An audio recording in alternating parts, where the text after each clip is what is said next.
ने हर चुनाव में बेहतरीन प्रदर्शन किया है, लिहाजा हौसले इस बार भी बुलंद है।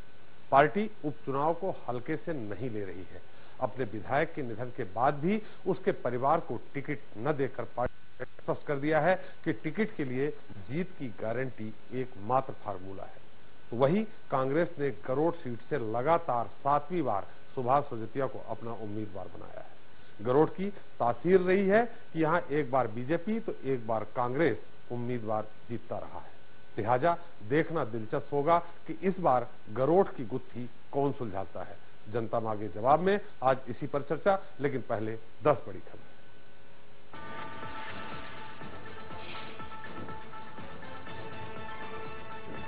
गरोड विधानसभा उपचुनाव के लिए कांग्रेस प्रत्याशी सुभाष सजोतिया ने पर्चा भरा। बीजेपी ने जनपद अध्यक्ष चंदर सिंह सिसोदिया पर लगाया दांव। स्टार प्रचारकों की सूची भी जारी।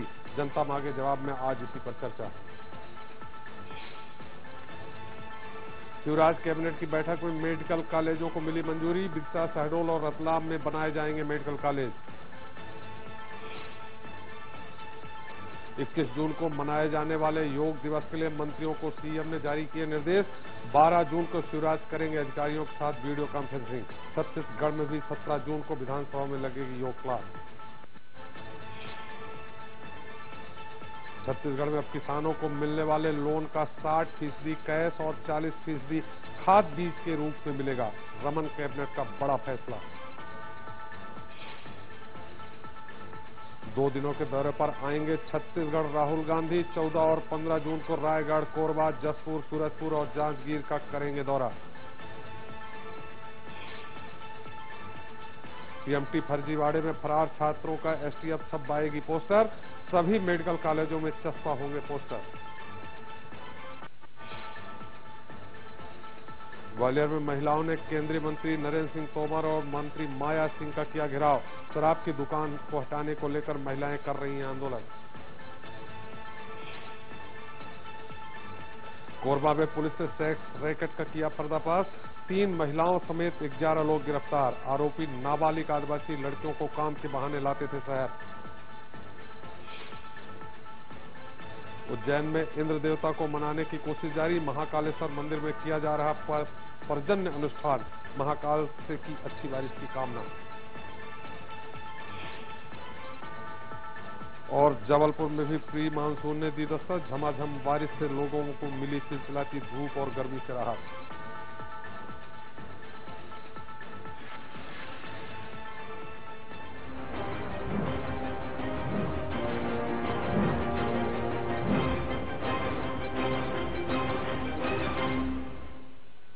तो कांग्रेस के पास खोने के लिए कुछ भी नहीं है, लिहाजा जीत से उसे जो मिलेगा वो संजीवनी से कम नहीं होगा।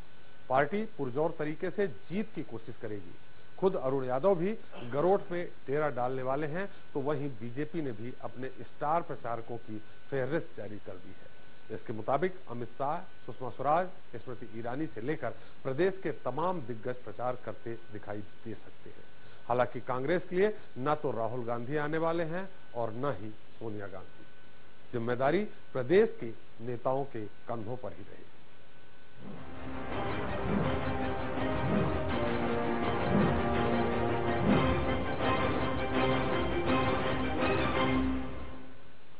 तो गरोड विधानसभा उपचुनाव के लिए बीजेपी और कांग्रेस दोनों ही दलों ने अपने अपने उम्मीदवार घोषित कर दिए हैं। बीजेपी ने परिवारवाद से हटकर इस बार किसान नेता चंदर सिंह सिसोदिया पर भरोसा जताया है, जबकि कांग्रेस ने 7वीं बार फिर सुभाष सजोतिया को अपना प्रत्याशी बनाया है। मुकाबला रोचक दिख रहा है, क्योंकि गरोड का मिजाज अब तक एक बार कांग्रेस तो एक बार बीजेपी को जिताने का रहा है। पेश है हमारी एक खास रिपोर्ट। 27 जून को मध्य प्रदेश में एकमात्र सीट गरोड में होने वाले विधानसभा उपचुनाव के लिए बीजेपी, कांग्रेस दोनों ने अपने उम्मीदवारों का ऐलान कर दिया है। बीजेपी ने जहां परिवारवाद से इतर जाकर पुराने कार्यकर्ता चंदर सिंह सिसोदिया को उम्मीदवार बनाया है, तो वहीं कांग्रेस ने पुराने प्यादे पर भरोसा जताया है। बीजेपी विधायक राजेश यादव के निधन से खाली हुई गरोठ सीट पर उम्मीद थी कि बीजेपी राजेश यादव की पत्नी को टिकट देगी। उपचुनाव के इतिहास में कमोबेश यही होता आया है। दिवंगत नेता के परिवार से ही टिकट देने की रिवायत रही है। बीजेपी का एक धड़ा भी इसकी पैरवी कर रहा था, लेकिन बहोरी बंद की हार से सबक लेते हुए बीजेपी ने सहानुभूति वोटों से किनारा करना ही मुनासिब समझा। बीजेपी के लिए उम्मीदवार तय करना इतना आसान नहीं था। 27 मई को अपने 200 समर्थकों के साथ भोपाल में शक्ति प्रदर्शन करने वाले जनपद अध्यक्ष चंदर सिंह सिसोदिया रेस में आगे थे, लेकिन आरएसएस की स्थानीय इकाई की पसंद देवीलाल धाकड़ को पसंद कर रही थी। कोई चूक न हो इसलिए सर्वे कराया गया और चंदर सिंह सिसोदिया के नाम पर मुहर लग गई। केंद्र की सहमति से, प्रदेश चुनाव समिति के सहमति से, केंद्रीय नेतृत्व के सहमति से श्री चंदर सिंह सिसोदिया का भारतीय जनता पार्टी के विधानसभा उम्मीदवार के रूप में नाम की घोषणा करता हूं। दूसरी तरफ कांग्रेस ने नए चेहरे की बजाय 1985 से लगातार गरोठ से चुनाव लड़ते आ रहे पूर्व मंत्री सुभाष सोजतिया पर दांव खेला है। 1985, 1993, 1998 और 2008 में सोजतिया जीते थे, जबकि 2003 और 2013 में सोजतिया ने हार भी देखी है। दोनों ही बार उन्हें बीजेपी के राजेश यादव ने ही हराया था। 2013 के चुनाव में सोजतिया की हार का अंतर 26,775 मतों का रहा था। बहरहाल सोजतिया ने मंगलवार को फिर नामांकन भर दिया है। कांग्रेस के लिए ये चुनाव कितना अहम है इसका अंदाजा इसी से लगाया जा सकता है कि प्रदेश कांग्रेस अध्यक्ष अरुण यादव 15 जून से मतदान होने तक गरोठ में ही कैंप करेंगे। कांग्रेस के कई बड़े नेताओं की रैलियां और सभाएं भी होंगी। कांग्रेस ने बीजेपी से सीट छीनने के लिए चुनावी मुद्दे भी तय कर लिए हैं। कांग्रेस बखूबी जानती है कि एक जीत पार्टी के लिए संजीवनी का काम कर सकती है। देखिए, गरोठ उपचुनाव में हमने सुभाष सोजतिया को उम्मीदवार बनाया है और अब की बार कांग्रेस पार्टी बहोरी बंद रिपीट करने जा रही है। निश्चित रूप से गरोठ उपचुनाव हम लोग जीतेंगे। सारी तैयारी के साथ वहां पर हम उतर रहे हैं। पोलिंग बूथ वाइज हमारी तैयारी है और हम निश्चित रूप से वहां पर चुनाव जीतेंगे। लोकसभा चुनाव और उसके बाद निकाय चुनाव में जीत का परचम लहराने वाली बीजेपी का पिछले साल अगस्त में 3 सीटों पर हुए उपचुनाव में बहुत अच्छा अनुभव नहीं रहा है। उसे तीनों सीटों विजय राघवगढ़, बहोरी बंद और आगर मालवा में से बहोरी बंद पर हार का सामना करना पड़ा था। लिहाजा मुफीद हालात में भी गरोठ चुनाव को बीजेपी हल्के में लेना नहीं चाहती। वैसे भी गरोठ क्षेत्र के राजनीतिक मिजाज को देखें तो यहाँ कभी किसी एक दल का लंबे समय तक वर्चस्व नहीं रहा। 1990 से अब तक हुए 6 विधानसभा चुनाव में 3 बार भाजपा और 3 बार ही कांग्रेस ने जीत दर्ज की है। बीजेपी विधायक रहे दिवंगत राजेश यादव पिछले 3 बार से पार्टी प्रत्याशी के तौर पर चुनाव लड़ रहे थे।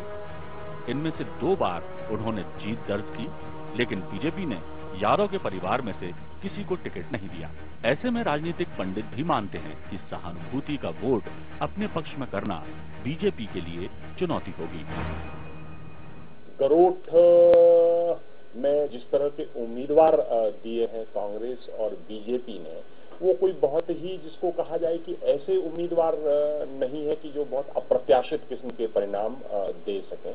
बहुत ही पुराने उम्मीदवार हैं कांग्रेस की तरफ से, तो मैं बहुत ज्यादा महत्व तो नहीं देता हूं, लेकिन नब्ज पता चलेगी इस चुनाव में कि जनता क्या सोच रही है। सूबे में कांग्रेस की हालत किसी से छिपी नहीं है। टिकट के मिलने के बाद भी उम्मीदवार पार्टी से किनारा करते देखे गए हैं। लिहाजा कांग्रेस ने अपने सबसे वफादार उम्मीदवार को मैदान में उतारा है। तो बीजेपी भी कांग्रेस को हल्के में लेने की भूल नहीं करना चाहती। भले ही मध्य प्रदेश में एक सीट पर उपचुनाव हो रहे हों, लेकिन सियासी पारा चढ़ा हुआ है। कांग्रेस के पास खोने के लिए कुछ नहीं है। ऐसे में एक जीत भी कार्यकर्ताओं को अमृत साबित हो सकती है। वहीं बीजेपी भी बहुरी बल की गलती को दोहराना नहीं चाहती। कैमरामैन सत्येंद्र सिंह के साथ भोपाल से एक्सप्रेस रिपोर्टर अनिल सिंह कुशवाहा। जब उपचुनाव बन जाए सरकार की साख का सवाल, विपक्ष भी लगाए जोर, जीत बन जाए संजीवनी, तो सवाल उठते हैं। क्या गरोठ उपचुनाव सरकार के काम का लिटमस टेस्ट? क्या उपचुनाव से कांग्रेस को मिलेगी संजीवनी? हाउस में जीत से और मजबूत होंगे शिवराज? तो इस मसले पर बात करने के लिए हमारे साथ मौजूद हैं बीजेपी प्रवक्ता तेजेंद्र सिंह सिसोदिया जी। सिसोदिया जी, आपका बहुत बहुत स्वागत है हमारे इस खास कार्यक्रम में। युवक कांग्रेस के प्रदेश अध्यक्ष कुणाल चौधरी जी, आपका भी बहुत बहुत स्वागत है हमारे इस कार्यक्रम में। विशेष टिप्पणी के लिए मौजूद हैं वरिष्ठ पत्रकार दिनेश गुप्ता जी, आपका भी बहुत स्वागत है। गुप्ता जी, पहला सवाल हमारा आपसे है, क्या ये लिटमस टेस्ट साबित होगा ये चुनाव? देखिए, अभी तक मध्य प्रदेश में जितने चुनाव हुए हैं उसमें ये उपचुनाव किसी भी तरह का लिटमस टेस्ट कहना, क्योंकि लगातार जो अभी तक ट्रैक रिकॉर्ड है वो एक बौरी बंद का, आप बात छोड़ दीजिए, जितने स्थानीय चुनाव हुए हैं नगर निगम और ग्राम पंचायतों, जनपद पंचायतों के, उसमें भारतीय जनता पार्टी को सफलता मिली है।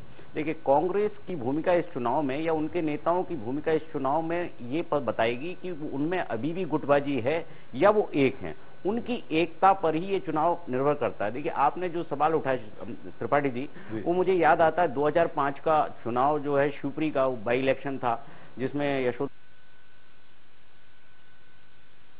चली गई थी। उस वक्त कांग्रेस ने उसको बड़े प्रतिष्ठापूर्ण ढंग से उस चुनाव को लड़ा था। जिस तरह से अरुण यादव जी कह रहे हैं कि हम 15 जून से गरोठ में डेरा डालेंगे, उसी तरह से उनके पिताश्री अध्यक्ष हुआ करते थे। उन्होंने लगातार शिवपुरी में डेरा डाला और उन्होंने उस चुनाव में विजय हासिल कराई। देखिए, वो बहुत चुनौतीपूर्ण चुनाव था वो इसके, और इस तरह से यदि कांग्रेस इस चुनाव में जुट गई तो भारतीय जनता पार्टी के लिए थोड़ा सा मुश्किल होगी। देखिए, अभी जो माहौल है वो भारतीय जनता पार्टी में कहीं ना कहीं थोड़ा सा प्रॉब्लम वाला है। व्यापम का मसला, भाजपा इसमें कितनी भी सफाई दे, लेकिन लोगों को गांव-गांव तक मसला पहुंच चुका है जो 2013 के आम चुनाव में नहीं था। इतना इसमें लोगों को शंकाएं हैं, सुबह है ये सवाल उठ रहे हैं कि सीबीआई जांच क्यों नहीं करा रहे, क्योंकि इतने बड़े बड़े लोग हैं। और ये एक बहुत बड़ा मुद्दा है जिसको कांग्रेस इस चुनाव में किस तरह से प्रस्तुत करती है। किसानों का भी मुद्दा है, उनके मुआवजे का भी मुद्दा है। आप बहुत सारे देखेंगे कि जो है उन मुद्दे पर मुद्दे हैं, लेकिन प्रेजेंटेशन कांग्रेस का कैसे रहना, किस तरह से आक्रामक रुख अपनाती है, ये देखना बड़ा इंटरेस्टिंग होगा। बिल्कुल सही कहा। इसमें जैसे आपने कहा किसानों का मुद्दा है, अन्य दूसरे मुद्दे हैं, मोदी जी की जो लहर चल रही थी उसमें भी कहीं कमी आई है। इस तरह के तमाम सवाल हैं हमारे पास।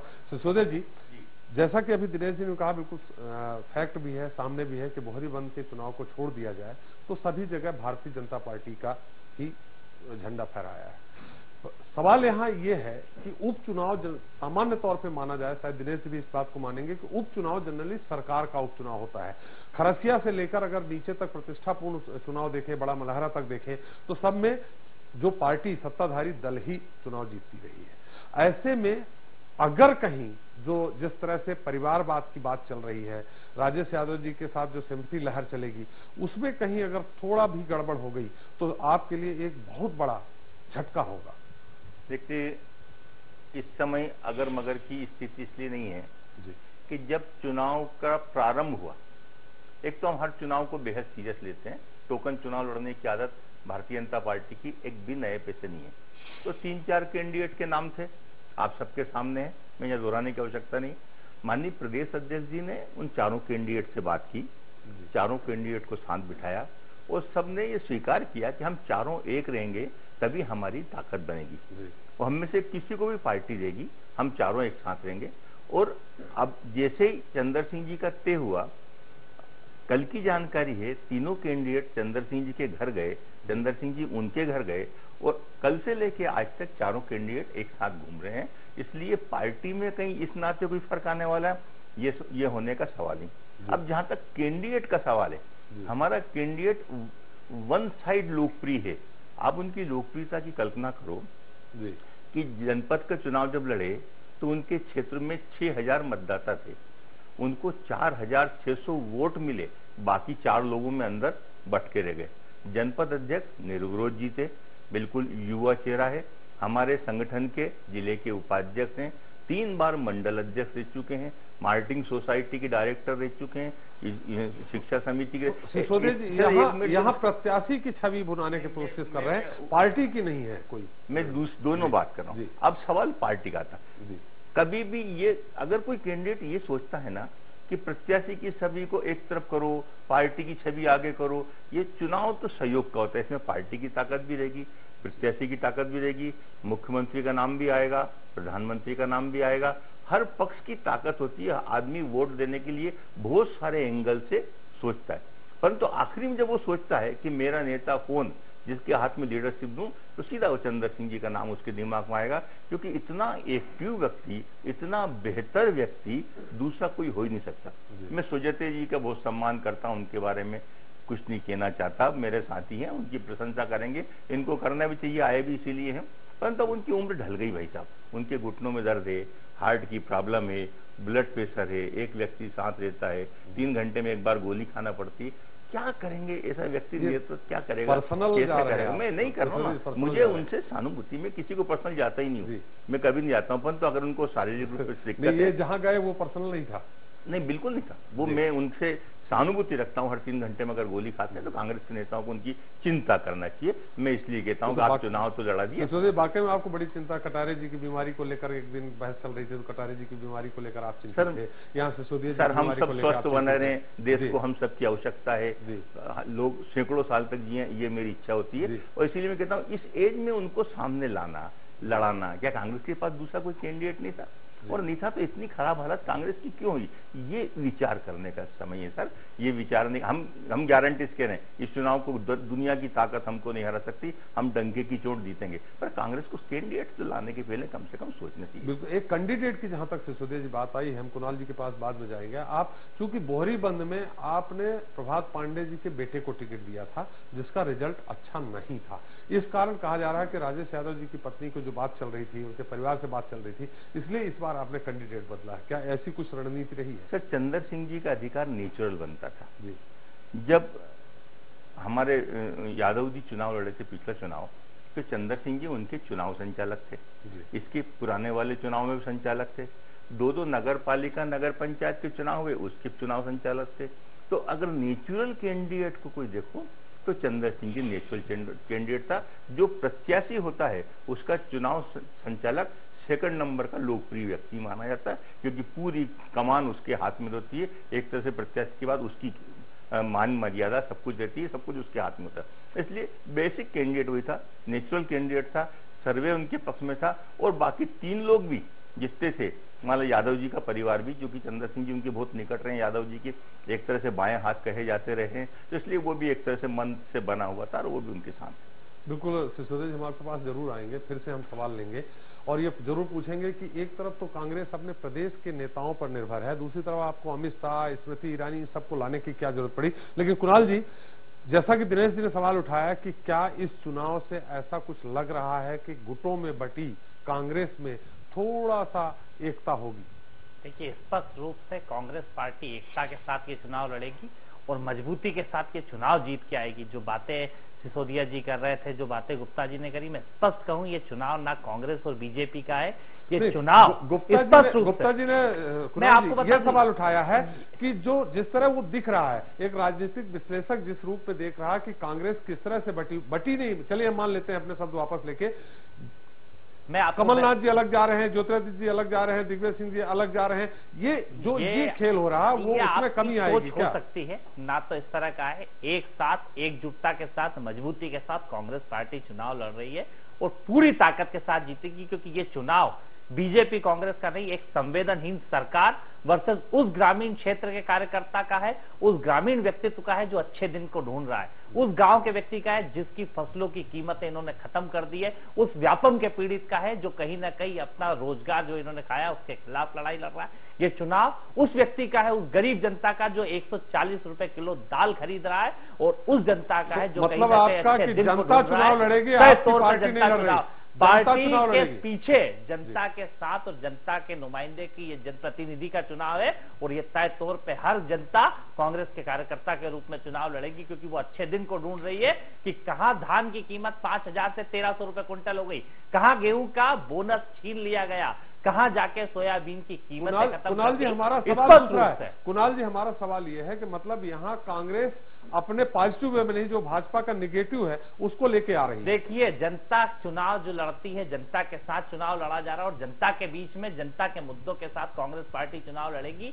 भले ही व्यापम जैसा विध्वंसक मुद्दा हो जिसपे इन्होंने बेरहम कत्ल करा है योग्यताओं का और पूरी तरीके से पढ़ने वालों का जो सामूहिक नरसंहार करा है, इसका बदला जनता लेगी। उस अच्छे दिन का बदला लेगी जिसके नाम पे पूरी तरीके से इस हिंदुस्तान की जनता को बेवकूफ बनाया गया, कभी बांग्लादेश के नाम पे, कभी पाकिस्तान के नाम पे, कभी आतंकवाद के नाम पे। कुणाल जी यहाँ आप दोनों बातें कर रहे हैं, एक तरफ अच्छे दिन की बात कर रहे हैं, एक तरफ व्यापम उठा रहे हैं, एक तरफ बांग्लादेश उठा रहे हैं। आप यहाँ पे क्या केंद्रीय नेतृत्व को आड़े हाथे लेते मैदान में आएगी कांग्रेस या प्रदेश सरकार सिरासत? पूरी तरीके से दोनों सरकारें जिन्होंने पूरी तरीके से धोखा कराया, दोनों को आड़े हाथों लेके कांग्रेस पार्टी लड़ेगी, जनता के मुद्दों को लेके लड़ेगी। और जो बात सिसोदिया जी कह रहे थे उसका भी जवाब दे दूं कि जो एज की बात कर रहे हैं, तो बाबूलाल गौर साहब की तो एज बड़ी कम है, वो तो बड़े यंग दिखते हैं। 86 साल की उम्र में आडवाणी जी इनको युवा नेता दिखते हैं और कांग्रेस पार्टी के अच्छे नेता तो इनको वरिष्ठ दिखते हैं। थोड़ी सी सोच को बदले, लगातार जीतते रहे हैं। नहीं, लगातार चुनाव जीते। जनता को पिछली बार इन्होंने ऐसे सब्जबाग दिखाए थे, वो जनता समझ चुकी है कि 27 सांसद देने के बाद गेहूं का बोनस खत्म हो जाता है। जनता इस प्रकार से जवाब मांग रही है। कुणाल जी हमारा सवाल यहाँ ये है, बाबूलाल गौर से अगर तुलना कर रहे हैं तो वो लगातार उनका गिनीज बुक्स में नाम दर्ज होने जा रहा है। एक मिनट, एक तरफ आपके सुभाष सुजीते, मैं आपको याद दिला दूं, जब 1990 में लहर विपरीत थी तो सुभाष सुजीते टिकट मिलने के बाद मना कर दिया था हम चुनाव नहीं लड़ेंगे। ये आपको ध्यान होगा। कहीं कोई ऐसी बात नहीं है और ऐसा मुझे ध्यान भी नहीं है। नहीं, 1990 में 6 बार चुनाव लड़े, 4 बार चुनाव जीते हैं। हाँ, देखिए 4 बार चुनाव सुभाष सोजतिया जी ने जीता है। 2003 में एक अलग लहर में हारे थे, इस बार झूठे सब्जबाग 1990 में मना कर दिया था उन्होंने। देखिए 1990 में क्या स्थिति रही होगी, क्या परिस्थिति रही होगी। मैं उस समय स्कूल में पढ़ने वाला बच्चा था, मैं राजनीतिक उसमें भी नहीं था। मैं स्पष्ट आपको बता दूं, मैं स्कूल में पढ़ने वाला बच्चा था, मुझे 1990 की राजनीतिक स्थिति परिस्थितियों का ज्ञान नहीं। दिनेश जी इस बारे में बता देंगे, हम दिनेश जी से पूछ लेते हैं, लेकिन हमारे साथ एक दर्शक है दतिया से, राजू जी अपना सवाल करें। त्रिपाठी जी, मेरा सवाल सिसोदिया जी से है जी कि जो इनकी जो वर्ष एक और जुमले अनेक वाली जो सरकार है, कौन सी सरकार? आप अपना टीवी सेट का वॉल्यूम थोड़ा बंद कर दें, उसके बाद सवाल करें। मेरा यह है कि वर्ष एक और जुमले अनेक वाली जो सरकार है जी, इनसे हमारा सवाल ये है कि आप जो चुनाव लड़ रहे हैं जी, ये वास्तविक लोकतांत्रिक तरीके से लड़ेंगे या जो नगर पंचायत और जो नगर पालिका की तरह जो तानाशाही से चुनाव लड़ा था उसी प्रकार से लड़ेंगे? क्योंकि इस समय नौजवान और किसान इनके बिल्कुल खिलाफ बैठा है अगर ये लोकतांत्रिक तरीके से चुनाव लड़े। जी राजू जी, आपका सवाल आ गया है। हम निश्चित तौर पर सिसोदिया से उत्तर लेंगे कि सरकारी मशीनरी का दुरुपयोग, जिस तरह से आरोप लगाती रही कांग्रेस भी, और ये माना जाता रहा उपचुनाव में कि सरकारी मशीनरी का कहीं न कहीं दुरुपयोग होता रहा है। हम आपसे उत्तर लेंगे सिसोदिया जी, लेकिन दिनेश जी एक सवाल यहाँ, जिसे कुणाल जी ने कहा, उन्होंने कहा मैं उस समय बच्चा था, स्कूल पढ़ता था, आपको भी याद होगा 1990 में सिसोदिया जी उनको टिकट 1985 में एमएलए थे, उसके बाद उन्होंने टिकट नहीं ली थी। इसमें कितनी सत्यता है? उन्होंने टिकट नहीं ली थी, कुछ उनके व्यक्तिगत कारण थे जिसके कारण उन्होंने टिकट नहीं ली। देखिए आज की जो परिस्थिति है त्रिपाठी जी, आप देखिए आज कांग्रेस ने, मैं जिस तरह का माहौल है, भारतीय जनता पार्टी बिल्कुल लास्ट मोमेंट पर कांग्रेस के कैंडिडेट को पार्टी में मिला लेती है और चुनाव जीत जाती है।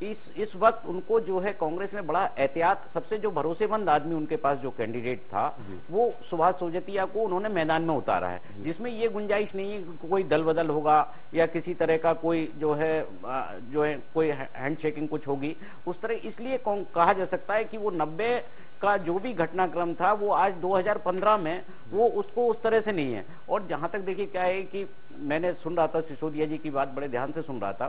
सिसोदिया जी ने बड़े स्टाइल से, बड़े तरीके से ये तो कह दिया कि मुद्दा ना तो स्टेट गवर्नमेंट है ना सेंट्रल गवर्नमेंट है, मुद्दा है कैंडिडेट की छवि। सुभाष सोजतिया जी बीमार हैं, भारतीय जनता पार्टी के कैंडिडेट महान लोकप्रिय हैं, यानी वो ये कह रहे हैं कि टोटल ये जो चुनाव है इसका जो भी परिणाम होगा, यदि कुछ हमको बच निकलने के लिए रास्ते की जरूरत हुई तो फिर हम जो है है ये कह देंगे कि तो स्थानीय चुनाव था और छवि का चुनाव था। देखिए ये हो सकता है कि जो जिस तरह से सिसोदिया जी सहानुभूति प्रकट कर रहे थे, ऐसा ना हो कि गरुड़ की जनता उसी तरह की सहानुभूति सुभाष सूसेतिया जी के साथ प्रकट कर दे और कहे कि चलिए इतने बीमार हैं, इतनी एक चांस और दे दीजिए, ये भी हो सकता है ना। जी। तो इसमें एक दिनेश जी एक और ये जानना चाहेंगे, जो बोहरी बंद में हुआ, प्रभात पांडे जी के बेटे को टिकट दिया था और उलट हो गया, कहीं यहां भी यादव जी के यहाँ घर से इसलिए टिकट नहीं दिया? भारतीय जनता पार्टी की कोई रणनीति आपको दिखती है यहाँ? नहीं, भारतीय जनता पार्टी काफी जो है इस मामले में बहुत ही एहतियात बरत रही है। उन्होंने आप देखिए जब दावेदारी प्रस्तुत हुई तो सभी कैंडिडेट को जो दावेदार थे उनको एक साथ बिठाया था और उसमें ये उन्होंने एक आम राय बनाने की कोशिश की थी। और वैसे भी भारतीय जनता पार्टी का संगठनात्मक ढांचा इतना स्ट्रांग है कि वो विरोध को बर्दाश्त कर लेती है, लेकिन ये कांग्रेस में ये प्रक्रिया में थोड़ा सा वक्त लगता है रूठों को मनाने का। भारतीय जनता पार्टी ने ये सारी प्रक्रिया उम्मीदवार तय करने से पहले शुरू कर दी थी और उन्होंने ये इस तरह की संभावनाओं को ध्यान में रखकर ही, जैसे सिसोदिया जी ने बताया कि कैंडिडेट घोषित होने से पहले ही कल वो चंद्र सिंह सिसोदिया जी के साथ बाकी 3 दावेदार प्रचार के लिए निकल पड़े थे। ये मैसेज तो ये देने की कोशिश कर रहे हैं कि हम एक हैं, लेकिन चुनाव में सेवोटाज कभी ऐसे नहीं होता कि साथ चल रहे हैं और साथ में सेवोटाज करते जा रहे हैं। जो लोग साथ चलते हैं वही पर्दे के पीछे सेवोटाज करते हैं। ये राजनीति का काम है। देखिए उनके वो जो है नेता साथ होगा, समर्थक कहीं और काम कर रहे होंगे। ये तो सिसोदिया जी ने भी चुनाव लड़े। आपके सवाल का जो आपने प्रश्न उठाया था कांग्रेस की एकता का, उसका कुणाल जी ने जवाब नहीं दिया, दूसरी तरफ घूम गए। लेकिन सिसोदिया जी यहाँ जो एक दर्शक ने कहा कि सरकारी, ये हम लोग नहीं कह रहे हैं, कांग्रेस का आरोप नहीं है, एक सामान्य दर्शक का आरोप है कि उपचुनाव में जो सरकारी मशीनरी का दुरुपयोग किया होता है। आपने भी कभी इस तरह के आरोप लगाते रहे जब कांग्रेस का शासन था, दिग्विजय सिंह का शासन था। खरसिया में मुझे ध्यान है आपके बड़े बड़े नेता पटवाई से लेकर सब लोग धरने पे बैठने को उतारू थे कि वहां दिलीप सिंह जूदेव को पूरी तरह से सरकारी मशीनरी का दुरुपयोग करके हराया गया। अर्जुन सिंह जी चुनाव जीते थे। सर ये तो मैं माननीय दर्शक जो हैं उनसे कहता हूँ कि हम किसी भी जनता के व्यक्ति को भगवान का रूप मानते हैं। हम तो दरिद्र नारायण के व्यक्ति हैं, तो वो किस विचारधारा के मुझे नहीं मालूम, परंतु ये पक्का है कि मैं बहुत सम्मान के साथ उनसे बात करना चाहता हूँ कि उनके क्वेश्चन में ही गड़बड़ है। उन्होंने क्वेश्चन ये किया कि आप जीतोगे तो फिर आप पार्शलिटी करके जीतोगे, दबाव करके जीतोगे, और नहीं तो जनता तो आपके खिलाफ है। मतलब उन्होंने फैसला कर दिया। मैं बहुत सम्मान के साथ कहना चाहता हूँ, जनता हमारे पक्ष में है, किसान हमारे पक्ष में है। बहुत ईमानदारी से, बहुत पारदर्शिता से, पूरी पारदर्शिता के साथ हम ऐसे ऐतिहासिक चुनाव जीतेंगे कि कांग्रेस को जवाब नहीं देगा। एक आगे कुछ और बता दूं जी। हाँ, और दूसरी बात कांग्रेस आपसे पूछा ही है, कांग्रेस के मेरे एक साथी से बहुत, इनने कितनी तरकीब से अपने आप को बचाया भाई साहब। चुनाव तो जनता लड़ेगी, ये लड़ने वाले नहीं है, ये तो यहाँ के एसी के रूम में बैठने वाले हैं। और जैसे अभी भाषण देके इनने दिखाया ना, ऐसे ऐसे भाषण कहीं न कहीं जाके ये देंगे। ये प्रैक्टिस कर रहे थे अभी, हमें क्या क्या बोलना इनको देना है वहाँ भाषण देना, तो ये भाषण वहाँ जाके देंगे। तो ये प्रैक्टिस कर रहे थे, वहाँ जाके भाषण देंगे। कांग्रेस के प्रदेश अध्यक्ष इनको जाना ही पड़ेगा, स्टार प्रचारक है ही, जाना पड़ेगा। सर मैं भी हूँ स्टार प्रचारक, मैं भी इनके साथ जाऊंगा, तो उनको भाषण देना। एक दूसरी बात क्या, इन्होंने कितनी चतुराई की। आपके यहाँ तो बड़े बड़े नाम आ रहे हैं, स्मृति ईरानी जी, अमित शाह जी, बहुत सारे हैं।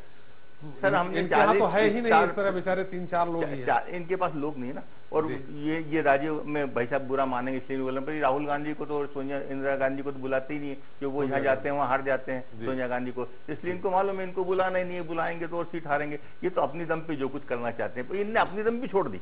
ये कह रहे जनता चुनाव लड़ेगी और हम उसके पीछे रहेंगे, और अगर हार गई तो जनता हार गई, हम क्या करें, और जीत गए तो कांग्रेस जीत गई। मैं एक बात बहुत सम्मान के साथ कहना चाहता हूँ भाई साहब कि आपने हमारे हाथ में एक बाजी दे दी।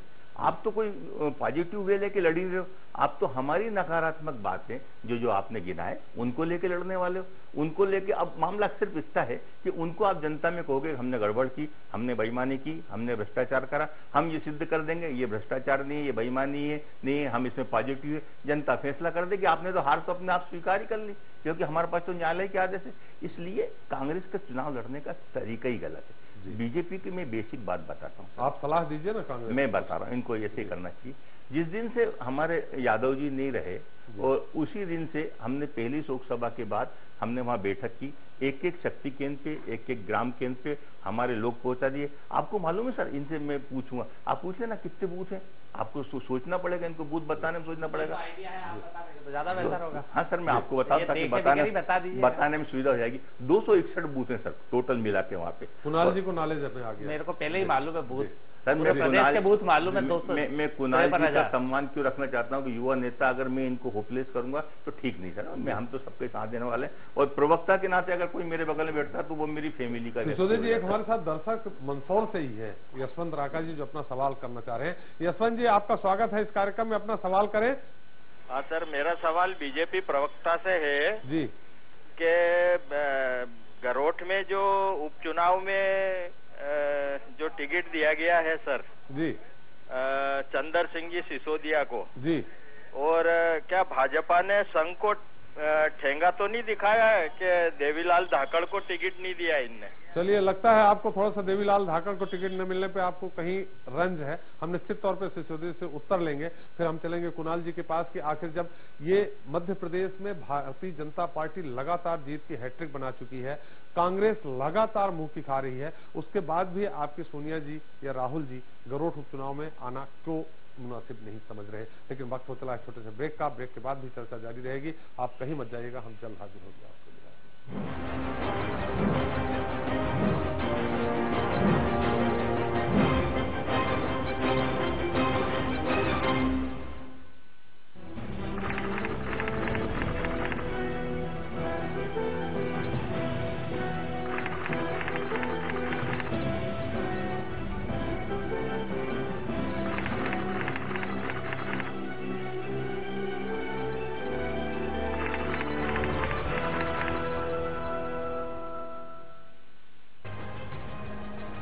शहर से लेकर गांव तक, किले की प्राचीर से महल के गुंबदों तक,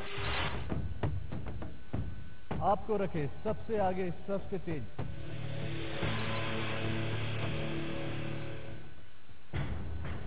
संसद से लेकर सुप्रीम कोर्ट तक आपके गांव तक पहुंचने वाली हर योजना का खाका यहां तैयार किया जाता है। मैं करूंगा आपको रिपोर्ट, क्योंकि आपसे अब दिल्ली दूर नहीं।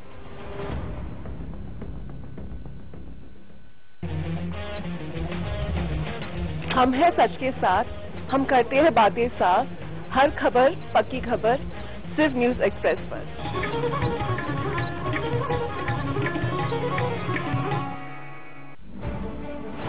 अब इस शहादत का अपमान, लेकिन कब तक?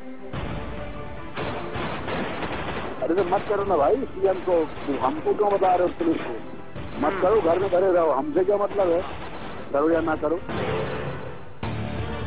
मैं सोचता हूँ कि ऐसे व्यक्ति को सस्पेंड तत्काल करना चाहिए। ये हमारे देश का दुर्भाग्य है।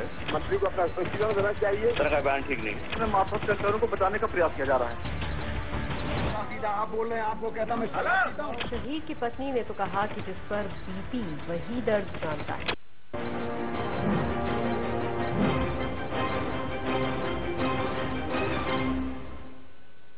ब्रेक के बाद आपका एक बार फिर स्वागत है। आज चर्चा हो रही है गरोठ उपचुनाव की गुत्थी पर। हम ब्रेक में जाने के पहले हमारे एक दर्शक ने सिसोदिया से उत्तर जानना चाहा था कि जो टिकट दिया गया है वहां ऐसा लगता है कि संघ को तवज्जो नहीं मिली। लेकिन हमारे साथ एक और दर्शक है मंदसौर से ही, अजरुद्दीन जी, जो अपना सवाल करना चाहते हैं। जी, अपना सवाल करें, आपका स्वागत है इस कार्यक्रम में। अजर जी, आपका स्वागत है, आप सवाल करें अपना। लगता है अजर जी से हमारा संपर्क नहीं हो पा रहा। हमारे पास शिवपुरी से राम प्रकाश जी हैं जो अपना सवाल करना चाहते हैं। राम प्रकाश जी, अपना सवाल करें। सवाल मेरा ये है, हेलो जी, सवाल करें आप, अपना टीवी सेट का वॉल्यूम बंद कर दें। मैं ये कह रहा हूँ, मध्य प्रदेश में जब भी चुनाव होते हैं, उपचुनाव जी, और जो पहले भी विधानसभा लोकसभा के चुनाव हुए थे, उसमें आप अपना टीवी सेट का वॉल्यूम बंद नहीं करेंगे। राम प्रकाश जी, अपना टीवी सेट का वॉल्यूम बंद नहीं करेंगे तो हमें आपका सवाल नहीं सुनाई पड़ेगा। मध्य प्रदेश में उपचुनाव होते हैं जी, तो मोदी जी के नाम से चुनाव लड़े जाते हैं जी, तो फिर जब मध्य प्रदेश में भ्रष्टाचार और कई मुद्दे उठते हैं तो फिर सेंटर इसके जिम्मेदार है कि मध्य प्रदेश सरकार जिम्मेदार है। मध्य प्रदेश सरकार कोई भी चुनाव लड़े तो क्लियर करके लड़ना चाहिए। सेंटर की बात करते हैं और फिर जब मध्य प्रदेश में गलतियां होती है तो सेंटर के लोग कैसे, वो तो राज्य सरकार की जिम्मेदारी। बिल्कुल, आपका सवाल आ गया, इसका उत्तर हम सिसोदिया जी से भी लेंगे और अपने राजनीतिक विश्लेषक से भी जानना चाहेंगे कि आखिर अगर जब गलती होती है तो सेंट्रल पे चले जाते हैं, अच्छाई होती है तो प्रदेश में आ जाते हैं। एक मुद्दा लेकर के सामने चुनाव लड़ना चाहिए। हमारे साथ एक और मंदसौर से दर्शक हैं, मोहनलाल जी अपना सवाल करें, आपका स्वागत है इस कार्यक्रम में। मैं ये पूछ रहा हूँ कि क्या बीजेपी पार्टी में आरएसएस हाशिए पे चला गया क्या? चलिए, दोनों सवाल एक साथ आ गए। सिसोदिया जी, पहला तो यही कि संघ को लगता है तवज्जो कम दी गई है, जो दर्शकों के सवाल आ रहे हैं। सर, एक तो ये संघ का टिकट है, ये समाचार पत्रों में छपा है और समाचार पत्रों के कारण ये दोनों हमारे जो दर्शक हैं इनका दिमाग ये बना होगा, परंतु संघ कभी किसी के लिए टिकट के लिए प्रस्ताव नहीं करता। वो सीधा राजनीति में कभी हस्तक्षेप नहीं करते। मैं ये नहीं कहते कि संघ से जुड़े लोग, मैं खुद ओटीसी हूँ, फर्स्ट ईयर ओटीसी हूँ, तो मैं ये नहीं कहता कि संघ से जुड़े लोग राजनीति में नहीं होते। संघ से जुड़े लोग राजनीति में होते हैं, राजनीति से काम करते हैं। मोदी जी भी उदाहरण है, शिवराज सिंह जी भी उदाहरण है, बहुत सारे हमारे पास उदाहरण है। परंतु लेकिन संघ की परंतु हम उनकी एक शाखा है, एक परिवार के सदस्य हैं, विचार परिवार के सदस्य हैं। हमको इस नाते पूरी स्वतंत्रता है कि पार्टी निर्णय करे कि किसको लड़ना किसको लड़ना। संघ इसमें एक नए पैसे भी हस्तक्षेप नहीं करता। मेरे ख्याल से जो सवाल कर रहे हैं वो समाचार पत्रों के एक स्टोरी है, उसके आधार पे कर रहे हैं, इसके अलावा कोई बात नहीं। जी, एक और सवाल यहाँ आया था कि जब गलती होती है या कोई माइनस पॉइंट होता है तो सेंट्रल गवर्नमेंट, प्लस होता है तो सेंट्रल गवर्नमेंट प्लस ले लेते हैं। ऐसा कर एक स्पष्ट होना चाहिए कि हम शिवराज जी के कामों को लेकर चुनाव लड़ रहे हैं या सेंट्रल गवर्नमेंट के कामों को लेकर चुनाव लड़ रहे हैं। सर, शरीर जब चलता है तो आप सिर्फ पैर को क्रेडिट दोगे क्या? सिर्फ हाथ को क्रेडिट दोगे क्या? नहीं, यहाँ सर जैसे मान लीजिए अगर यूपीए की सरकार होती, यूपीए की सरकार होती तो यूपीए के माइनस पॉइंट को आप गिनाते और शिवराज जी के यहाँ जो प्लस पॉइंट है उनके आधार पे आप नहीं जाते। आज की तारीख में हम केंद्र से लेकर ग्राम पंचायत तक प्रदेश सहित एक बॉडी मानते हैं, एक शरीर की संरचना मानते हैं। केंद्र हमारा दिमाग है, मध्य प्रदेश उनके हाथ हैं, बाकी नीचे के लोग पैर हैं। अब एक के दम पे नहीं चल सकता। ये संरचना ऐसी है, इसको समझने में बहुत आसानी होगी कि अगर पैर में कांटा चुभता है, मतलब लोकल बॉडी को कोई नुकसान होता है, तो संदेश दिमाग को जाता है कि अरे पैर में कांटा चुभ गया। दिमाग हाथ को आदेश करता है, हाथ आगे बढ़ के कांटा निकाल देता है। फिर कि पैर में कहता हूं तो पूरा शरीर एक साथ चलता है। इसलिए गर्दन को अलग करके विचार करो, हाथ को अलग करके विचार करो, टांग को अलग करके विचार करो। ये प्रैक्टिकल नहीं है सर। बाहर से चाहे आपको दिखता हो, पर बीजेपी की कल्पना में ये प्रैक्टिकल नहीं है। जी, हम कुणाल जी के पास जाएंगे, लेकिन दिनेश जी आपसे हम जानना चाहेंगे। एक दर्शक ने कहा जिस तरह की कभी केंद्र सरकार को भुनाते हैं, कभी राज्य सरकार को भुनाते हैं, एक स्पष्ट होना चाहिए किसको आगे करके चुनाव लड़ रहे हैं। देखिए, पार्टी जो है, जो स्थानीय सरकार, जो विधानसभा का उपचुनाव है, तो और ये जो है स्वाभाविक तौर पर ये चुनाव जो भी रूलिंग पार्टी है या अपोजिशन में बैठी पार्टियां हैं वो अपने अपने मुद्दे पर चुनाव लड़ती हैं और अपनी अपनी बात कहती हैं। जैसे कुणाल जी की पार्टी का काम है कि वो सरकार के नकारात्मक चीजों को उजागर करें और सत्ताधारी विपक्ष का ये काम है, सत्ताधारी दल का काम ये है कि वो अपनी उपलब्धियों को बताए। इसमें ये संयोग है कि जो है केंद्र अपने जो ऋणात्मक काम है, जो नेगेटिव है, उनको छुपाए, ये उनका काम है। देखिए क्या है कि आप ये उपचुनाव महत्वपूर्ण इसलिए भी है, ये मोदी जी के, देखिए दिल्ली के बाद मोदी जी के ग्राफ में कुछ ना कुछ परिवर्तन देखने को मिल रहा है। वेस्ट बंगाल जहां जो है भारतीय जनता पार्टी को लोकल बॉडी के चुनाव में कोई भी सफलता नहीं मिली।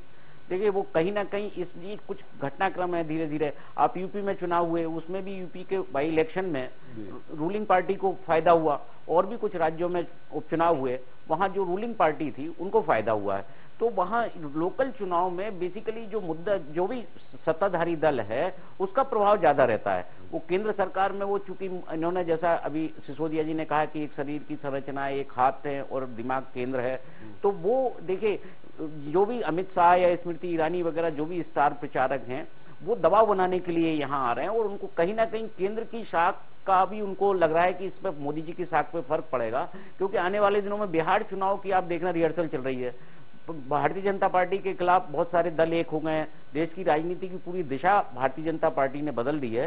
पहले कांग्रेस वर्सेज ऑल हुआ करता था, इन दोनों Bharatiya Janata party versus all है। इस उपचुनाव में मतलब अगर ये उपचुनाव विधानसभा का है, यहाँ अमित शाह जी का, स्मृति ईरानी जी का, इनका आने का मतलब क्या वहाँ ये उपचुनाव जीतने से क्या मोदी जी का ग्राफ ऊपर होगा? नहीं, बिल्कुल मोदी जी का ग्राफ तो ऊपर नहीं होगा, लेकिन एक प्रचार करने के लिए ये चीजें तो रहती हैं कि जो पार्टी में मोदी जी के खिलाफ जिस तरह से एकदम ये हुआ है कि अब उनका जो फीवर था वो उतर रहा है, लोग उनकी जो अच्छे दिन की जो कल्पना थी वो पूरी नहीं हो पा रही है, वो उसको कहीं ना कहीं ये बताने में तो सहूलियत होती है कि देखिए हमारी भारतीय जनता पार्टी में हम जो है मध्य प्रदेश में हमको एक सीट मिल गई, बाई इलेक्शन मिल गया, मोदी जी के नाम पर मिल गई, और ऑब्वियस तौर पर इस पूरी जो भी हार जीत होगी इसका सीधा जो क्रेडिट डिस्क्रेडिट जाना है वो जाना है शिवराज सिंह जी चौहान को, सीधे सीधे किसी और को नहीं जाना है। और लेकिन उसमें मोदी जी को जोड़ा जा रहा है जीत को लेकर। मोदी जी को जोड़ने के का देखिए तो राजनीतिक मजबूरी है। आप कांग्रेस कहेगी तो वो भले ही सोनिया गांधी राहुल गांधी नहीं आए, लेकिन नारे तो वो सोनिया गांधी राहुल गांधी के लगाएंगे ही। ये उनका अपनी पार्टी की मजबूरियां होती हैं कुछ, क्योंकि आज की तारीख में भारतीय जनता पार्टी का जो नेतृत्व है वो मोदी जी के हाथ में ही है, सरकार भी उन्हीं की है और संगठन पर भी उन्हीं का है। थोड़ा सा रोकेंगे, हमारे साथ दर्शक हैं दमोह से प्रदीप जी जो अपना सवाल करना चाह रहे हैं। प्रदीप जी अपना सवाल करें, आपका स्वागत है इस कार्यक्रम में। सर जी, मैं गुप्ता जी से पूछना चाहता हूं कि मध्य प्रदेश में जो भी उपचुनाव होते हैं कांग्रेस और भाजपा दोनों ही अपने अहम पर क्यों लेती है, जनता को स्वतंत्र दिमाग से क्यों नहीं सोचने का निर्णय लेने देती? क्योंकि देखा जाता है कि एक एक गांव और एक एक वार्ड में बड़े से बड़ा कद्दावर नेता, मंत्री और सामाजिक नेता जिसका समाज हो वहां पर हफ्तों पहले आते हो जाते हैं। तो आपका क्या सवाल क्या है कि बड़े नेताओं को नहीं आना चाहिए चुनाव प्रचार में? जी निश्चित रूप से साम दाम दंडभेद कोई नीति नहीं अपनाना चाहिए, स्वतंत्रता से जी लोगों को बिल्कुल सही। आपका सवाल आ गया है। हमारे साथ एक और है सागर से पप्पू जी। पप्पू जी आपका स्वागत है, आप सवाल करें, सवाल करिए। जी सर, मेरा कुणाल चौधरी जी से एक सवाल है जी कि आप अपने टीवी सेट का वॉल्यूम बंद कर दें। जी सर, बंद है सर। जी कुणाल चौधरी जी से सर मेरा एक सवाल है कि भाजपा जो सत्ता में आई है उसमें सर भाजपा की कोई उपलब्धि नहीं है जी। सबसे ज्यादा अगर कमी रही है तो कांग्रेस में सर मैं कुणाल चौधरी से और आपके चैनल का मतलब धन्यवाद देना चाहता हूँ जी इस प्रोग्राम मतलब वही सवाल देखिए पप्पू जी, मैं सवाल कर चुका हूं कुणाल जी से कि आपका बहुत बड़ा रोल रहा है तीसरी बार भारतीय जनता पार्टी को सत्ता में लाने का, क्योंकि आप एक नहीं है, लेकिन ये उसका उत्तर नहीं दे रहे हैं, घुमा फिरा के दे रहे हैं। एक बार आप कहते मैं फिर लूंगा उत्तर उनसे। हमारे साथ एक मंदसौर से और दर्शक है जो अपना सवाल करना चाह रहे हैं। दिनेश जी सवाल करें। जी सर, मैं ये पूछ रहा हूँ सर कि प्रदेश में प्रदेश अध्यक्ष नंद कुमार सिंह चौहान सर, तोमर साहब हैं और हमारे मंदसौर के विधायक सिसोदिया जी। मैं सिसोदिया जी से आग्रह करूंगा कि क्या सर ये इसमें ठाकुरवाद तो नहीं आगे आ रहा है? इसमें क्या ठाकुरवाद तो नहीं ला रहे हैं इसमें? ठाकुर को दिया अभी टिकट इसमें। जी जी जी इसका उत्तर अब सीधे सिसोदिया से हम लेंगे। उत्तर सिसोदिया जी आपसे जानना चाहेंगे। लेकिन कुणाल जी, अभी दर्शकों ने कहा, एक बात दिनेश जी ने भी उठाया, मैंने भी सवाल किया, आपने देखा होगा एक दर्शक जी, आप में ही एकता नहीं है। कभी एक डबरा सम्मेलन हुआ था, उसके बाद रिजल्ट बहुत अच्छे आए थे। आपके यहाँ एक सम्मेलन हुआ था व्यापक के नाम पे, लेकिन आधे घंटे का 4 नेता एक साथ जुड़े थे, उसके बाद आज तक गायब है। नहीं देखिए, स्पष्ट गलती हमारी रही होगी, तभी सरकार बनी, उसमें कोई दो राय नहीं। इस चीज को मैं तय उससे मानता हूँ, उसकी कोई बात नहीं। पर जनता का मिजाज आप समझिए कि चैनल के माध्यम से समझ लीजिए, जनता चाह रही है जनता चुनाव लड़े, जनता चाह रही है कि इनके कैंडिडेट हो, और इनके कितनी संग और इसके बीच में मैंने नहीं कहा, ये आपके दर्शकों ने जो फोन करे उनके माध्यम से आप समझ सकते हैं कि इस बार जो लड़ाई है वो कांग्रेस के बीच में लड़ाई नहीं है, वो लड़ाई है संघ के बीच में और बीजेपी के बीच में कैंडिडेट को लेकर हो चुकी। और जो बड़ी बातें चल रही थी कि नाम स्टार प्रचारकों की सूची में किसका नाम है किसका नहीं है, तो आप भी यहीं पे और मैं भी यहीं पे हूं। चुनाव के बाद देखेंगे कि कितने अमित शाह यहाँ पे चुनाव सभा लेने आते हैं, कितनी स्मृति ईरानी आती है सिर्फ नाम डालने के लिए, नाम डालना 40 लोगों की सूची के अंदर, और कितने आते हैं आपने क्यों ये स्पष्ट रूप से नहीं। नाम डालना कांग्रेस पार्टी है, झूठे सब्जबाग किसी को नहीं दिखाती है, ये सब्जबाग जनता समझ चुकी है। झूठे अच्छे वादे की बात, जो जुमले वाली सरकार की बात, एक दर्शक ने कही कि 1 साल में कितने जुमले, जो जुमले वाली बात है जनता के बीच में, अगर आप जनता के उसको नब्ज को भी नहीं पकड़ पाएंगे, इस देश में 1 अप्रैल फेकू डे के रूप में विश्व के अंदर ट्रेंडिंग करता है, तो कहीं ना कहीं आप जनता की नब्ज समझ लीजिए। ये गलती हम पहले कर चुके हैं, इसका खामियाजा हमें भुगतना पड़ चुका है। और अब जनता की 2003 से 10 साल 12 साल हो गए, आप नहीं पकड़ पा रहे।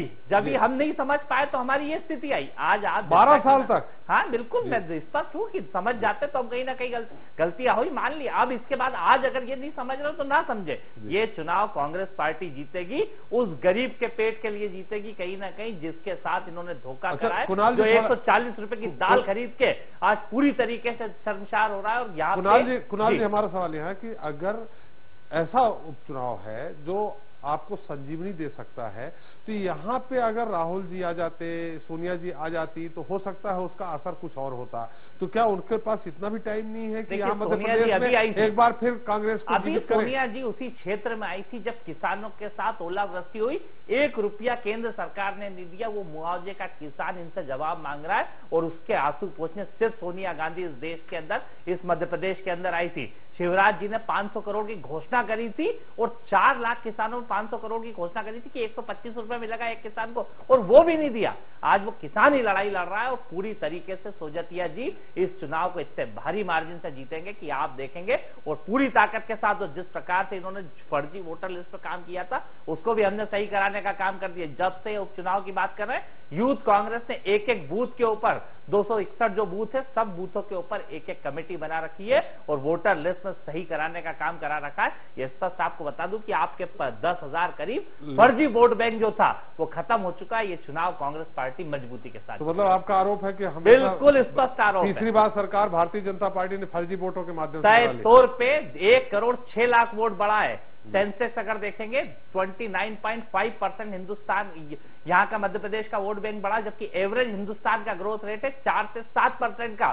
क्या बात हुई, सेंसेक्स जाके देखिए 2000 का, कितने बच्चे 0 से 6 साल। अगर ऐसा होता रहा तो सेंट्रल में तो आपकी सरकार थी, आपने क्यों जांच नहीं करवाई? सरकार होने का नहीं, यहाँ पे जिस प्रकार से सरकारी मशीनरी का दुरुपयोग करके इन्होंने काम किया है, स्पष्ट ये है। क्योंकि कहीं ना कहीं आप पूरे हिंदुस्तान का एवरेज ग्रोथ रेट निकाल लीजिएगा क्या मध्य प्रदेश के अंदर, जबकि ये रिटायर्ड लोगों का प्रदेश हो चुका है। बच्चे को अच्छी एजुकेशन चाहिए तो बाहर करेगा, बच्चे को अच्छा जॉब चाहिए तो बाहर जाएगा। यहाँ के लोगों का रोजगार छीना जा रहा है, यहाँ पे किसानों को आत्महत्या करने के लिए प्रेरित किया जा रहा है। पूरी मुद्दा अलग, यही जनता का मुद्दा है। जनता के साथ जो व्यापक घोटाला किया, ये मुद्दा नहीं है। अगर चुनाव में ये मुद्दा नहीं होगा तो क्या मुद्दा होगा? जिन लोगों ने आत्महत्या की है, कुणाल जी आपके पास फिर आएंगे।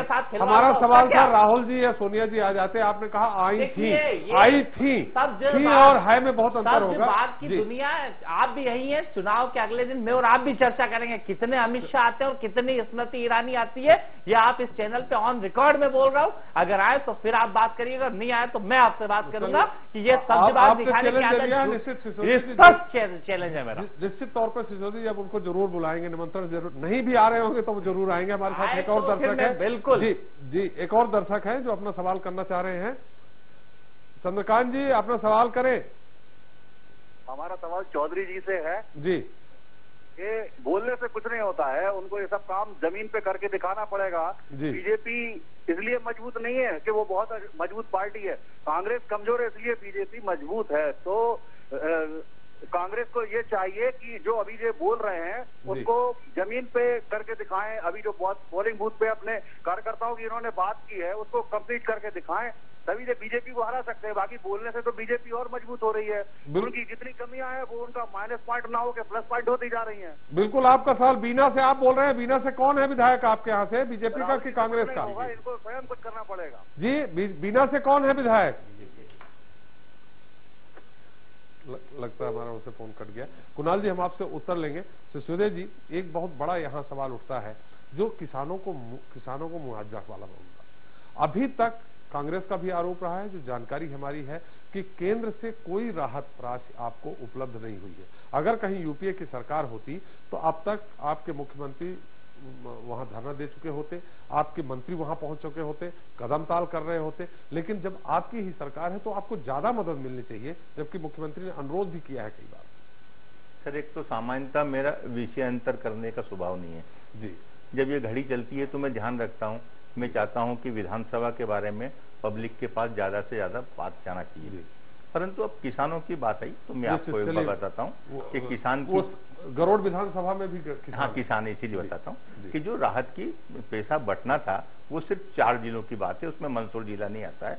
4 जिले हैं जहां पे थोड़ी राशि कम पहुंची थी, जब पूरी पहुंच चुकी है। और माननीय मुख्यमंत्री जी ने, आपको मालूम है ये बात भी पुरानी हो गई कि पीएस रेवेन्यू को इसी बात पे हटा दिया था कि अभी तक क्यों नहीं सारी राशि वहां पे पहुंची, परंतु वो विषय एंड हो गया। अगर कोई कांग्रेस के साथी बोले तो आज अपडेट कर लेंगे आज की तारीख में, तो मेरे ख्याल से उनको इसको बोलने का मौका नहीं मिलेगा। सर अब तो कांग्रेस के जो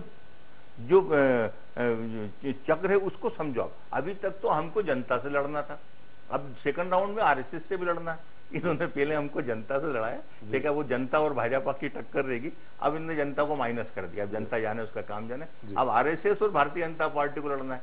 अरे कांग्रेस क्यों नहीं लड़ना चाहती? मैं तो एक बात ये समझ नहीं पाता हूँ, आप क्यों नहीं लड़ना चाहते? हम तो कांग्रेस से लड़ने को तैयार है। सर ये शिवराज सिंह जी के खिलाफ कितना ही बोले, पृथ्वी हजारों साल तपस्या करती है तो एक शिवराज सिंह चौहान पैदा होता है, घर घर में उनकी लोकप्रियता है, ये कहीं नहीं लगते, कोई नेता इनका नहीं लगता उनकी लोकप्रियता के साथ। मैं जानता हूं अच्छे से, जब वो निकलते हैं ना तो छोटे छोटे बच्चे मामा मामा करके जोड़ते हैं, बहनें अपना भाई मानती। व्यक्ति मध्य प्रदेश से पैदा होता है, मध्य प्रदेश में। थोड़ा सा मैं रोकना चाहूंगा, एक चूंकि मंदसौर से ही दर्शक है एक पंकज जो अपना सवाल करना चाह रहे हैं, उसके बाद हम बिल्कुल शिवराज गान सुनेंगे। जी पंकज जी अपना सवाल करें। सर नमस्कार, मैं निवेदन था आपके माध्यम से शिवराज सिंह जी से प्रश्न पूछना चाहता हूँ, उसको उत्तर चाहता हूँ। किससे सवाल है आपका? कि न्याय शुल्क जो बढ़ाया इन्होंने, सवाल किससे है? सिसोदिया जी से है कि कुणाल जी से है कि हमारे राजनीतिक विश्लेषक से? सिसोदिया जी से, बीजेपी जी जी। निवेदन ये था सर मेरा जी, शिवराज सिंह जी ने कैबिनेट में एक फैसला लिया था कि नोटरी के लिए जो एफिडेविट के लिए 10 रुपए लगते हैं जी, उसकी जगह उसको उनको स्टाम्प शुल्क कर दिया 50 रुपए। नोटरी फीस थी जो 25 रुपए उसको कर दी 100 रुपए। तो इससे ये क्या सिद्ध करना चाहते हैं, गरीबों की सरकार है कि गरीबों के विरुद्ध सरकार काम कर रही है? बिल्कुल, हम आपका सवाल आ गया, हम उत्तर लेंगे। ये गरोठ में ये मुद्दा निश्चित तौर पे उभरेगा। हमारे साथ रीवा से एक और दर्शक है राजा भैया जो अपना सवाल करना चाह रहे हैं। राजा जी अपना सवाल करें, संक्षेप में सवाल करें, हमारा समय समाप्त हो रहा। मेरा सवाल कुणाल चौधरी से है जी, यदि आप मध्य प्रदेश की बीजेपी सरकार को हटाना चाहते हैं जी, तो उनकी कमियों को आप देखिए। आपके पास तो ढेरों सारी कमियां हैं, आप उनकी कमियों को देखिए और उनको उजागर करिए। सरकार जरूरी नहीं है 100% काम सही नहीं कर रही है। जो सवाल थोड़ा संक्षेप में मैंने आपसे अनुरोध किया था। हाँ, मेरा निवेदन ये है, सरकार ये देखे, सरकार कांग्रेस से सकारात्मक भाजपा वाली सरकार ठीक कर रही है। आप बेवजह परेशान हैं, आप उससे अच्छा काम करिए विरोध में, तब तो जनता आपके साथ जुड़ेगी, नहीं तो कैसे जुड़ेगी? बिल्कुल बिल्कुल, आपका उत्तर हम कुणाल जी से लेंगे। सिसोदिया जी आप अपना उत्तर पूरा करें। जहां उनने स्टाम्प के सवाल का, उन्होंने की सेवा नौकरी के लिए अगर हम स्टाम्प लगाते हैं तो पहले शायद 10-20 रुपए लगते थे, अब 50 रुपए लगते हैं। तब भी छठा वेतनमान भी लग गया, पहले नौकरी में 2-4-5 हजार मिलते थे, अब 25 हजार मिलने लगे। ये तो कोई प्रोसेस की बात है, ऐसे तनख्वाह भी तो बढ़ती जा रही लोगों की, तो स्टाम्प की ड्यूटी बढ़ती जा रही है, छोटी मोटी बात है। और जैसे जैसे महंगाई बढ़ेगी तो अनाज का भाव भी बढ़ेगा, तो रेल का किराया बढ़ेगा, वो सब किराया बढ़ने वाला। परंतु मैं फिर चुनाव कहता हूँ, मैं विषयांतर करना नहीं चाहता सर। विषयांतर इसलिए करना चाहता कि कांग्रेस उससे भाग रही है। मैं ये बताना चाहता हूं कि आप मैदान में कहां हो, ये बताना नहीं चाहते कि हम मैदान में कहां हैं, क्योंकि ये एसी रूम से उससे कार्यालय के इस एसी रूम के बीच में कहीं नहीं जाते। अभी भी जाएंगे तो एसी स्टार्ट कर लेंगे। मैं एक सवाल पूछता हूं कि सांप्रदायिकता की भावना कितनी उभारना चाहते हो आप? ये सांप्रदायिकता को उभारना बात। पिछली ईद की घटना मालूम है आपको? पिछली ईद की घटना में कुछ मुसलमान लोगों ने इनके यहाँ पाड़े बांटे, पाड़े का गोश्त बटा उस कार्यालय में। किसी भी राजनीतिक दल के कार्यालय में हुआ क्या कि पाड़े का गोश्त, मैं ऑन रिकॉर्ड बोल रहा हूँ, कबाब बटा, आप उस पर कार्रवाई नहीं कर पाए, आपकी ये हालत हो गई। अगर इस ढंग से आप भावना उभारने की कोशिश करोगे तो देश कहां जाएगा? और इसलिए हम भारतीय जनता पार्टी बार बार कहती है कि सांप्रदायिकता उभारने से नहीं होता। वहां पे 17,000 मुस्लिम वोटर हैं गरोठ में, और 17,000 में से 2-4% कांग्रेस को मिलेंगे, बाकी सबने एक साथ खड़े होकर किया कि इस चुनाव में वो भारतीय जनता पार्टी के साथ रहेंगे। सर सोजाता जी के साथ तो मेरी सहानुभूति, बेमतलब उनको सत्ता के साथ तो सभी रहते हैं सिसोदिया जी। सर अगर सभी रहेंगे तो हार जाएंगे ना, सीधी बात होगी ना। सवाल ये कि वहां कौन जीतेगा? आप ही कह रहे हो हार जाएंगे। सत्ता उपचुनाव जनरली सत्ता का होता है, तो फिर काय को लड़ रहे हैं सर? उन्होंने कहा इनके पास कैंडिडेट। अब एक सबसे बड़ी बात समझिए, इनको अपने किसी प्रत्याशी पे भरोसा नहीं था। इनको लगता था जिसको टिकट देंगे भारतीय जनता पार्टी वाले के साथ ले लेंगे, वो फार्म भर के आदमी वो तो ले ही लेते हैं, समझ दिखता है। आप भिंड में देखे भागीरथ प्रसाद जी कैंडिडेट हुए, आपको दूसरा कैंडिडेट नहीं मिला, भागीरथ जी को आपने तो आपके पास इतना विश्वास, क्या भिंड में आपके पास भाजपा के पास कोई कैडरबद्ध पार्टी का आपके कैंडिडेट नहीं पास इतना विश्वसनीय व्यक्ति नहीं है सुभाष जी के अलावा जिससे आप फार्म भरा देते थे करके? नहीं था ना। दूसरा कोई होता आप नहीं लाते। आप इतने भयभीत हो तो वही लोगों से प्रचार कराना ना, जो इतने हैं तो वही से हमारे साथ हो जाएंगे, मत हो कैंडिडेट, बाकी लोग हमारे। सर कांग्रेस का पता चलने वाला नहीं, ये बेमतलब की बात है कि कुछ दिन और 2-4 दिन हाथ पैर मारेंगे, उसके बाद देखिए ये मुद्दा कुणाल जी ने नहीं, ये हमारे राजनीतिक विश्लेषक ने कहा कि डर था कांग्रेस को कि कहीं ऐसा ना हो कि जिसको भी दे उसको आप खींच लाएं और उसको कैंडिडेट बना दे। क्या आपके पास अपने लोग नहीं है क्या? सर हमारे पास लोग हैं और हम अच्छे लोगों को चुनते रहते हैं। अगर ताकतवर पार्टी और ताकतवर विश्व की सर्वोच्च बनाना चाहिए तो हर पार्टी से अच्छे लोग हम लेते रहते हैं, उनके जो अच्छे लोग हैं उनको हम चुन लेते हैं। बिल्कुल बिल्कुल। कुणाल जी आप कुछ कह रहे थे, आपको दर्शकों ने कुछ नसीहत भी दी है। मेरे को नसीहत दी है, बहुत अच्छी नसीहत दी है, उस बात पे काम कर रहे हैं। और जो बात इधर से उधर करने की जो सांप्रदायिक बात किस प्रकार की निकाली, और ये इस पे बात नहीं करेंगे कि जनता के लिए इन्होंने करा क्या है, क्या किसानों के लिए, क्या युवाओं के लिए। और जो रोजगार की बात उसने करी, एक तो इस मध्य प्रदेश में युवाओं को रोजगार नहीं मिल रहा, उनका रोजगार पहले ही आप बेच देते हो और शुल्क के नाम पे और ज्यादा ले रहे हो। पूरी तरीके से व्यापम घोटाला स्पष्ट रूप से सामने जनता की व्यापम से इतर कोई और बात व्यापम है, किसान है, मुआवजा है, हर चीज के जनता के मुद्दों पे बात करना नहीं चाह रहे। ये हाथ पैर घड़ी, इसके अलावा कहीं बात करें कि जनता को क्या आपने दिया और क्या देंगे, तो स्पष्ट रूप से बात करें। जनता के लिए चुनाव है, जनता को किन मुद्दे पे आप जा रहे हैं, हमने ये कर दिया, हमने वो, कोई भी बात नहीं, आपने करा क्या वहां के क्षेत्र की जनता के लिए, ये बात करिए। और सोजतिया जी पे जो बात कर रहे हैं, उनसे अच्छा कैंडिडेट हमारे पास नहीं था। और स्पष्ट इतने मजबूत कैंडिडेट के बारे में अगर उनसे भय है आपको तो इसको नहीं दिया, उसको जिसको हमारा अच्छा कैंडिडेट होगा ऐसा करेंगे कुणाल जी, क्या भारतीय कुणाल जी निश्चित तौर पे जोशीले भाषण से जो सभा में जोश पैदा होता है, जैसा कि एक दर्शक ने आपसे कहा कि पोलिंग बूथ तक आपके युवक कांग्रेस के लोग कितने तैनात हैं, मुद्दा यहाँ है, परिणाम वो बताएगा। 3 सेक्टर बना के हमने काम करना शुरू कर दिया है, एक गरोठ है, एक भानपुरा, एक खड़ावदा, तीनों सेक्टर में अलग अलग हमने पोलिंग बूथ बांट के हर जगह वहां पे हमारे यूथ कांग्रेस के लड़कों को लगा दिया। पूरी कांग्रेस की बात करें, देखिए मैं अध्यक्ष सारे नेता एक साथ, प्रदेश के सारे नेता एक साथ जा सकेंगे, एक साथ ताकत से जाएंगे। अलग अलग जगह सभाएं सभी नेताओं की होगी, सभी नेतृत्व हमारा प्रदेश का साथ में और मजबूती के साथ। और आप इस चुनाव के बाद देखेंगे किस मजबूती के साथ कांग्रेस जीत के आएगी। और जो अच्छे दिन की ये जुमले की सरकार है, जो ये रोजगार खाने वाली और किसानों की आत्महत्या कराने वाली सरकार है, इसके खिलाफ नहीं, जनता के मुद्दे पे जाऊंगा, नहीं मैं जनता के मुद्दे पे जाऊंगा। अगर आप मेरा एक सवाल पहले भी एक बात है, आप सुन लीजिए, आप मुझे अगर जनता के मुद्दों पे नहीं जाने देंगे तो ये आप नहीं कर सकते। जनता के मुद्दे पे लड़ाई लड़ेगी कांग्रेस और जनता के लिए। यहाँ बहस दूसरी है कुणाल जी, नहीं हमारा सवाल जनता हमारे लिए सर्वोपरि है। क्या इस चुनाव में हमें कमलनाथ जी, ज्योतिरादित्य जी, दिग्विजय सिंह जी, जितने भी जी हैं आपके, एक साथ एक रैली में दिखेंगे क्या? एक जगह सब साथ में जाए, इससे बेहतर है कि 4 जगह सभी अलग अलग जाएंगे तो हमारे लिए ज्यादा फायदा होगा। ये पार्टी तय करेगी कि किस जगह पे किसको भेजना है, प्रत्याशी के साथ बात करके ये हमारा चयन होगा। ये आप हमें नहीं कि ये इनके सारे नेता एक साथ जाएंगे क्या, ये भी आप मुझे बता दें। कभी भी ये पार्टी की रणनीति होती है और हम हमारी रणनीति के हिसाब से चलेंगे। क्या रणनीति है, क्या चालें चलनी है, किस प्रकार से लड़ना है, और ये जनता के मुद्दे के लिए और जनता के लिए चुनाव लड़ेंगे और इस पर हम जीत के आएंगे। बिल्कुल मैं मान गया आपसे कि आपने बड़ी सफाई से कह दिया कि अलग अलग जगहों पे इनके भी लोग जाएंगे, आपके भी जाएंगे। दरकार आज आपको है एक साथ एकता दिखाने की। गुप्ता जी, आपने कुणाल जी को भी सुना, आपने सिसोदिया जी को भी सुना। इस चुनाव को लेकर आपके एक्सपर्ट कमेंट क्या है? अगर कांग्रेस जीतती है, हारती है, बीजेपी जीतती है, हारती है, तो क्या निर्णय? देखिए ये तो तय है, यदि कांग्रेस जीतती है, जो कि क्या है इस तरह के उपचुनाव में जहां सरकार होती है बड़ा मुश्किल होता है विपक्ष के लिए काम करना। यदि आप देखिए दर्शकों का आप राय देखिए, दर्शक भारतीय जनता पार्टी के बारे में बात नहीं कर रहे हैं, वो कांग्रेस से अपेक्षा कर रहे हैं। इससे ऐसा लगता है कि कोई ना कोई जनता के बीच ये ऐसी सुगबुगाहट है जो उनके अंदर गुस्सा भारतीय जनता पार्टी को लेकर जो है वो इस बात को लेकर है कि कांग्रेस कुछ कर क्यों नहीं रही। उनके मुद्दे हैं, उनकी जो आवाज है, कहीं ना कहीं जनता की आवाज कांग्रेस पार्टी नहीं उठा पा रही है। वो इस तरह की अपेक्षा पार्टी से कर रही है कि भाई अब तो आप 12 साल हो गए हैं, अब तो आप सुधर जाएं, अब तो आप हमारी बात को सुनिए और हमारी बात को ढंग से उठाइए।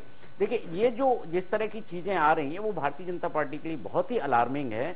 और इसको जो है उनको ये मेरे ख्याल से सोजतिया जी बीमार हैं या स्वस्थ हैं, इस तरह के मुद्दे पर बात करने के बजाय भारतीय जनता पार्टी को भी अपना एक जो है पॉजिटिव रोल, क्योंकि लगातार दूसरी बार उनका विधायक था जो दुर्भाग्य से उनको जो है उनका निधन हो गया, तो उनको उनकी जो वादे थे, उनकी जो कल्पनाएं थी उस क्षेत्र के विकास को लेके, वो मुद्दा भारतीय जनता पार्टी नहीं कर रही है। और यही मुद्दे जो उन्होंने वादे किए थे पार्टी ने, और एक दर्शक ने तो जुमला भी दे दिया कुणाल जी की पार्टी के लिए कि वर्ष एक जुमले अनेक। अब ये इसी चीज को, इसी भावना को यदि कांग्रेस उभारने में सफल हो गई तो हो सकता है कि बिल्कुल मुकाबला कांटे का रहे और कुछ भी हो। जिस तरह के मुद्दे ये कह रहे हैं कि मतदाता सूची की भी बात उठा रहे हैं, बहुत सारी चीजें उठा रहे हैं, लेकिन वही है कि पोलिंग स्टेशन पर मतदान के दिन कांग्रेस की प्रेजेंस कितनी होती है। बिल्कुल, कुल मिला के विपक्ष मजबूत होता है तो लोकतंत्र अच्छा होता है और जनता की भलाई होती है, यही कहना है आपका।